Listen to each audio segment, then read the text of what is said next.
What's up guys, DJ Czar from Borough Sound TV. Now today we will be discussing the upcoming PartyNextDoor and Drake album titled Some Sexy Songs For You. Recently, Drake took to his Instagram and posted the album cover on his feed in front of quote unquote the absolute world, which many just refer to as the Marilyn Monroe Towers or the Monroe Towers or the Ting Towers.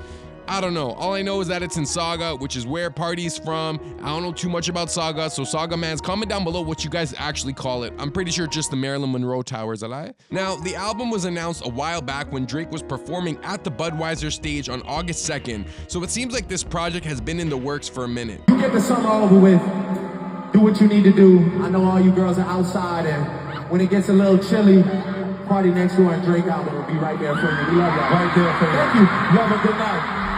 The album is set to come out on February 14th for Valentine's Day, and Drake even collaborated with Jay and Trey Richards, better known as For Y'all Entertainment, on a Toronto Man's Valentine's Day related skit. They also have a show on Crave called The Office Movers, which you should check out. It's hilarious in my opinion.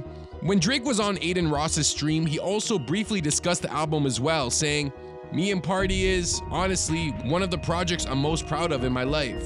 I've always wanted to make a full album of our sound, Toronto sound, R&B, the best that both of us have to offer. The listening party has to be in the city." The release of Some Sexy Songs For You comes only a few days after Kendrick's Super Bowl performance, which, if we're being honest, was largely centered around the Drake diss track and battle. That's not to say that Kendrick didn't emphasize other themes in his performance as well, but bringing out Serena Williams and playing Euphoria and Not Like Us, come on.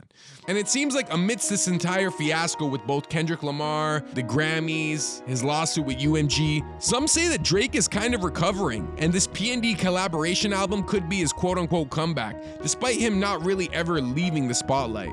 Now, I feel like the discourse and general opinion around Drake is very polarizing. There are individuals on one end of the spectrum who regard him as a non-hip-hop, lawsuit-filing, light-skinned Canadian Karen who does not represent hip-hop culture, especially when standing next to someone like a Kendrick Lamar. However, the other side of the public is starting to feel like there is a deliberate effort to ruin and defame Drake by the so-called powers that be, highlighted by the reception of Kendrick's Grammys as well as the Super Bowl performance.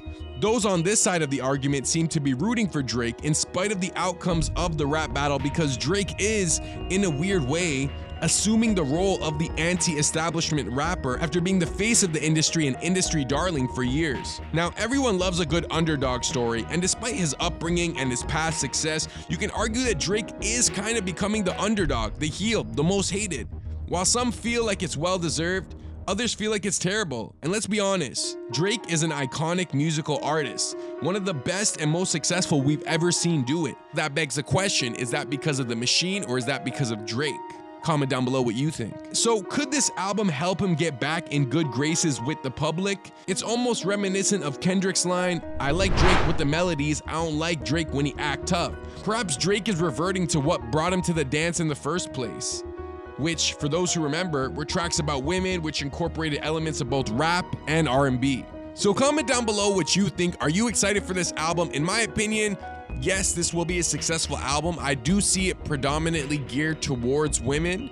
That's not to say that men won't listen to it as well. In my opinion, the male demographic may want to hear more bars from Drake, some big anthems, some tunes. So maybe he has that in the tuck, but it seems like this next album is really targeting the R&B female side of his demographic. Comment down below what you think. Are you gonna listen to the album? Is Drake done for good? Is the industry done with Drake? Could this album help bring him back to a certain level, or will he always be in opposition with the industry? Thank you for watching Borough Sound TV. Make sure you hit that subscribe button, that like button, and notification bell.